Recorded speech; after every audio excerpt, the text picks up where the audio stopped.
Olá, bem-vindo ao canal Vida no Jardim. Eu sou Lúcia Borges, paisagista, e nesse episódio, com muito orgulho e honra de estar aqui ao lado do grande arquiteto Benedito Abud, arquiteto paisagista, quem eu admiro, me inspiro, e estou tendo a honra de bater um papo com ele e mostrar um pouquinho de quem é essa grande pessoa para vocês. Muito obrigada por me receber, por estar aqui. Eu vou assistir a palestra dele, gente, daqui a pouquinho, e vou mostrar flashes da palestra dele, que vai acontecer aqui em Belo Horizonte, na Casa Cor. Nossa, eu estou muito emocionado de estar com você, sei que é bastante representativa, tem um monte de seguidores, isso é muito bacana para a nossa profissão. Eu quis fazer 5 perguntas para ele, e fiz até roteirinho para não me perder, porque a gente está do lado de um ídolo, é assim, né? Então a gente fica meio sem graça, emocionada, né? Eu queria primeiro conhecer, então eu conheço um pouco, mas quem é o arquiteto paisagista Benedito Abud? Conte um pouquinho da sua história. Bem rápido, é o seguinte, por acaso eu comecei a trabalhar no escritório de paisagismo em 1970 e aí eu me apaixonei e já fiz todo o meu curso de arquitetura voltado para a orientação do paisagismo, sempre pesquisei, depois fui dar aula, depois tive escritório, e daqui 2 anos, já faz 50 anos que eu trabalho nessa área e hoje a gente tem cerca de 6 mil projetos. Que maravilha, conheço alguns maravilhosos projetos. Parabéns pelo seu trabalho, pela sua história. A segunda dica, né, na verdade, a segunda pergunta, que dica que você passa para alguém que quer entrar nessa área, que gosta do paisagismo, quer trabalhar com o paisagismo? No Brasil não tem cursos formais, né, de arquitetura paisagística, de paisagismo, enfim. Eu digo o seguinte, é importante você pesquisar, você fuçar, se você gosta, vai atrás do seu sonho. Tá certo? Sim. Então é o seguinte, hoje a internet te disponibiliza muita coisa, inclusive sem custo, vai atrás, pesquise, veja, se interessa, tá certo? Porque trabalhar com vegetação, trabalhar com paisagismo, trabalhar com lazer é muito gostoso. Eu pelo menos trabalho cerca de 10 horas por dia e não me canso, né? Então a coisa mais importante é fazer aquilo que você gosta, porque todas as profissões têm coisas fáceis, maravilhosas, mas também tem caminhos, tem espinhos pelo meio. Sim. E é importante a gente saber lidar com as duas coisas. Saber lidar, muito bom. E se informar, né? Que o nosso objeto é vivo, se informar. A gente nunca para de aprender, aliás, por isso que é bacana. A gente trabalha com o tempo, a gente trabalha com elementos que não são muito assim precisos, né? Não são racionais, são emocionais. Sim, sim. É muito importante a gente ter emoção. Eu gosto muito de fazer paisagismo com emoção. Sempre. Tá certo? Eu sei que você participou de trabalhos com o Burle Marx, conheceu o Burle Marx, nosso grande mestre. E ele falava muito que paisagismo é uma arte viva. Exatamente. E eu sempre citei isso, que é uma arte que tem vida. E nosso elemento sendo vivo, a gente tem que ser mais cuidadoso. Aliás, eu estou colocando hoje, postando hoje, assim, o que eu aprendi com o Roberto Burle Marx. É um vídeo que tem 10 minutos, que é o maior vídeo que eu já fiz, mas eu não quis cortar, porque achei que está super legal. E eu falo isso, que está no jardim do Burle Marx, está dentro de uma obra de arte. Né? Nós vamos deixar o link deste vídeo, ele tem um canal chamado Criando Paisagens. Vamos deixar o link deste vídeo aqui embaixo para que você possa assistir depois deste. Vai ser legal demais. Eu ainda não assisti ainda. Terceira pergunta. Vamos lá. No seu canal você fala 5 dicas ou regras de ouro. 5 regras de ouro. Qual a que não pode faltar? A que não pode faltar é você trabalhar com uma composição, com a volumetria da vegetação. Ótimo. Eu sempre começo, porque a vegetação tem muita coisa, Lúcia. Sim. Se você for pensar na cor, na flor, na fruta, na textura, no porte, você fica louco, você não começa, você não faz. Então eu acredito que é importante você pensar em tudo, mas a dica é o seguinte, pense uma coisa de cada vez para você poder pensar em tudo. Passando por todas essa potencialidade que a vegetação nos oferece. Então, você começar pela volumetria, depois você pensar no porte, no extrato, depois você pensar na cor, depois você pensar na flor, depois você pensar, quando eu falo cor, estou falando cor de folhagem, cor de flor, né? Depois você pensar nos aromas, depois você pensar nas frutas, depois você pensar no tato, ou seja, nas texturas, tudo isso, mas passo a passo. E uma coisa importante que você fala nesse vídeo, dessa regra, é que a gente não começa pela planta. A planta você vai chegar na planta depois de ter respondido todas essas perguntas, né? Então, o volume, a textura, a cor, você vai chegar na planta ideal, a que se adapta àquele local. Sabe por quê, Lúcia? Porque é o seguinte, eu gosto de trabalhar com meus clientes e os clientes participando do projeto. Porque eu cheguei à conclusão que quando o cliente participa, ele é meio pai, ela é meio mãe junto com a gente. E quando é mãe mãe, quando é pai, cuida melhor. Sim, porque senão, sabe, não se perde. Sim. Então é muito importante fazer com que os seus clientes participem do processo e para eles participarem, se você partir da planta, você só tem aquela opção. Sim. Quando você parte de todas essas referências que nós estamos falando, você tem várias opções que vamos dizer assim, que resolvem aquela situação. Se você não tiver aquela, se o mercado você pode não te ter oferecer, outra, se a planta não se adapta ao se espaço. for muito caro, porque a gente precisa pensar no bolso do cliente. Sim. Às vezes tem cliente com bolso grande, mas às vezes não tem. A maioria não tem. A maioria não a tem. gente chega depois de todo mundo, né? Pois é.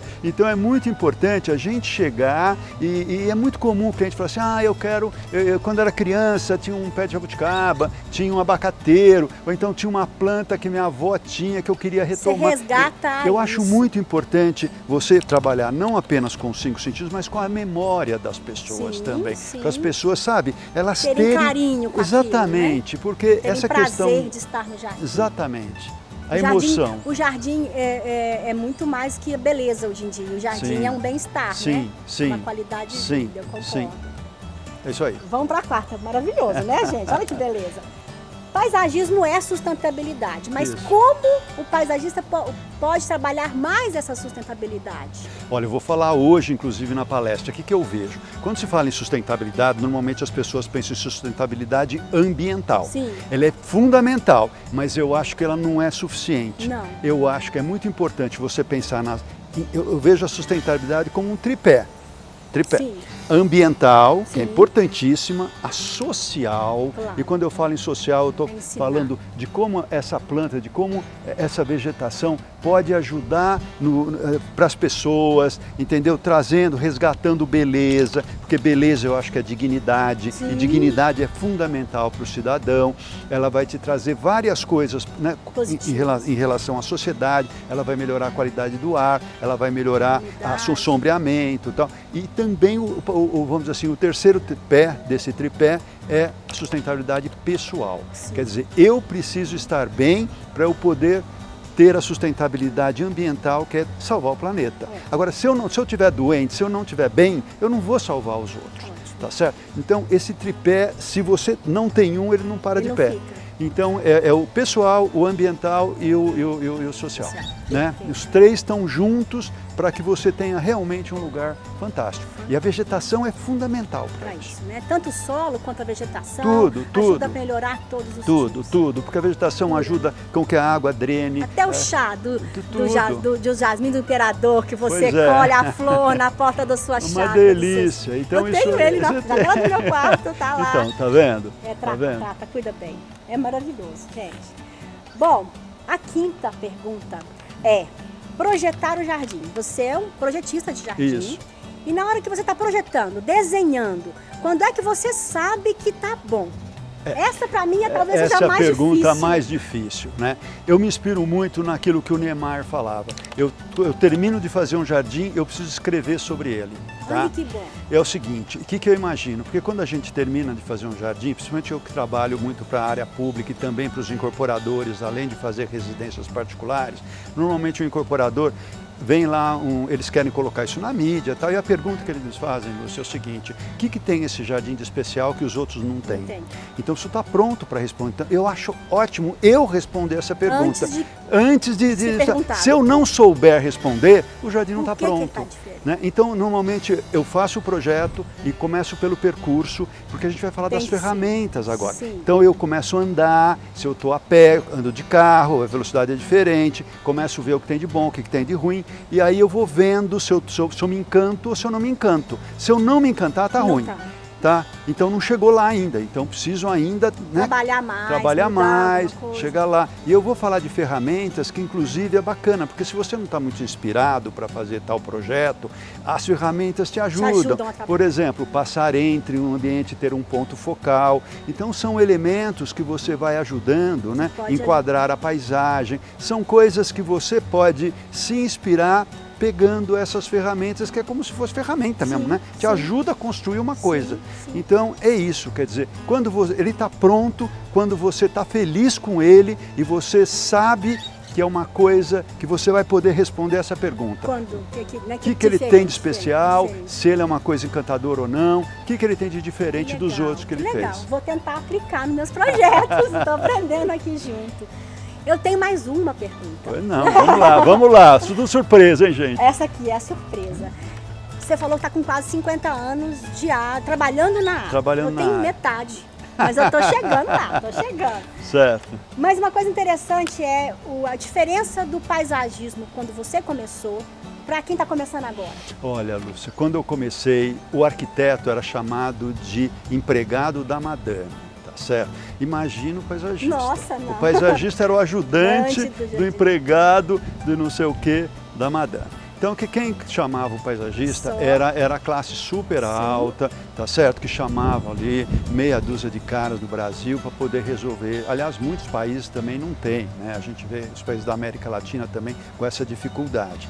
Então, o que acontece? O paisagismo daquela época, tanto que, por exemplo, nos empreendimentos, né, de incorporação, a gente batalhou muito para poder eles entenderem que o paisagismo ele agrega muito valor. Sim. E eu não comecei pelas plantas. E veja que interessante, quando nessa época começou a ter muita insegurança, as pessoas que moravam em casa começaram a ser assaltadas, tal, e por isso elas começaram a procurar os apartamentos, porque o brasileiro adora casa. Todo mundo gosta de casa, mas vai morar no apartamento por necessidade, vamos dizer assim. Né? Então se vendia muito que o prédio era mais seguro, que você pode ter um guarda ali, que você divide essa despesa com todo mundo. Então, e aí o que acontece? Naquela época tinha a história de transplante de coração. Começou os transplantes e começou uma história que eles estavam raptando criança para tirar os órgãos. Nossa. Isso era, não sei se era verdade ou mentira, mas as mães começaram a ficar preocupadas. Então, o que eu falava? O que eu falava para as empresas? O seguinte, olha, vamos fazer um lugar seguro, né, fechado, não apenas para o ladrão não entrar, mas para o teu filho não sair. Então, e nessa época as mães trabalhavam fora, né? Super preocupada com deixar a criança em casa, com uma pessoa que ela não sabia muito bem quem era, tal, e até, enfim, uma pessoa mais humilde. Ela queria que os filhos se relacionassem com outras crianças. E nada melhor do térreo, né, na área. Uma mini pracinha. Uma praça internalizada dentro do condomínio. Tal. Tanto que nessa época eu fui participar de um congresso internacional e eu comecei a levar cases de empreendimentos que o térreo eram verdadeiros clubes, né? E as pessoas não entendiam por quê. Porque hoje na Europa, mais comum, né? Pois é, mas naquela época na Europa, nos Estados Unidos, falava, por que a praia, por que não faz isso no bairro?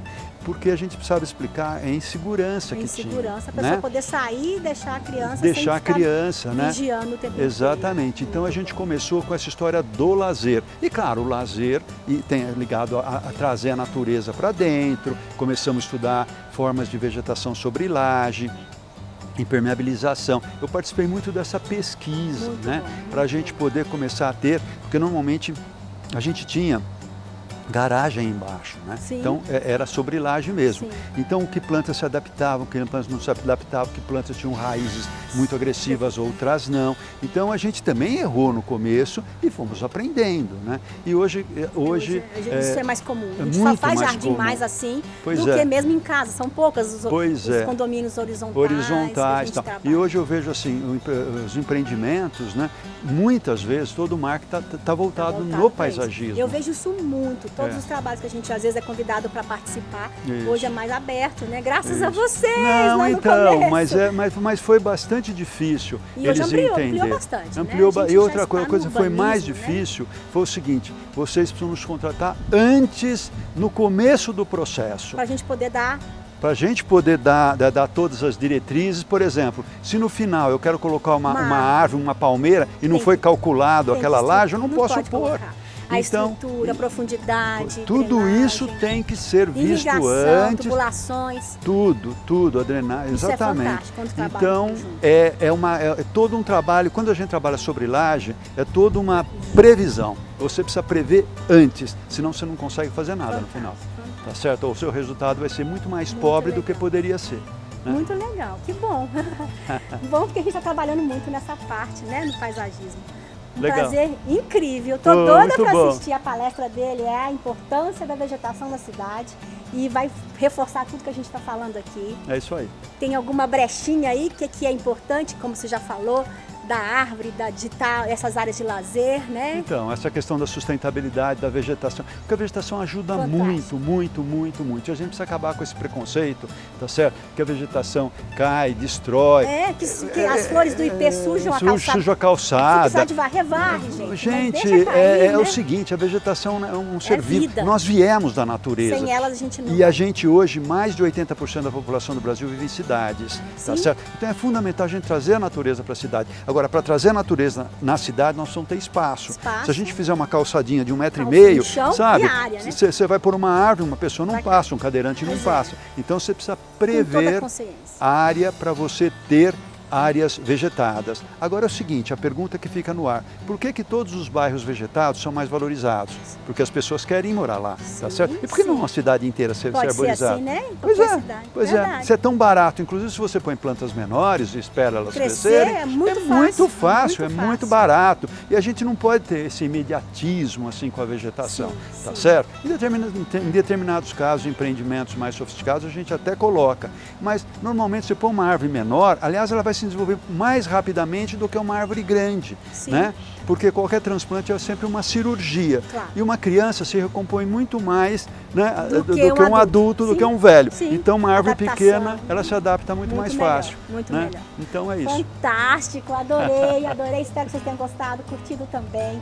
Muito obrigada, eu sou sua fã, de verdade. Obrigado. Eu trouxe um livro para você me autografar. Eu tenho o livro dele, gente, Criando Paisagem. Vamos deixar também o nome do livro. Assine o canal dele, compre o livro dele, caso você queira trabalhar com paisagismo, é fundamental. É a porta de entrada, é o que eu recomendo para você que começar. Muito obrigado, foi um prazer estar aqui Prazer com você. foi meu. Falar com esse monte de gente maravilhosa. Nossa, estou muito orgulhoso aqui e para mim é uma grande emoção. Muito obrigada.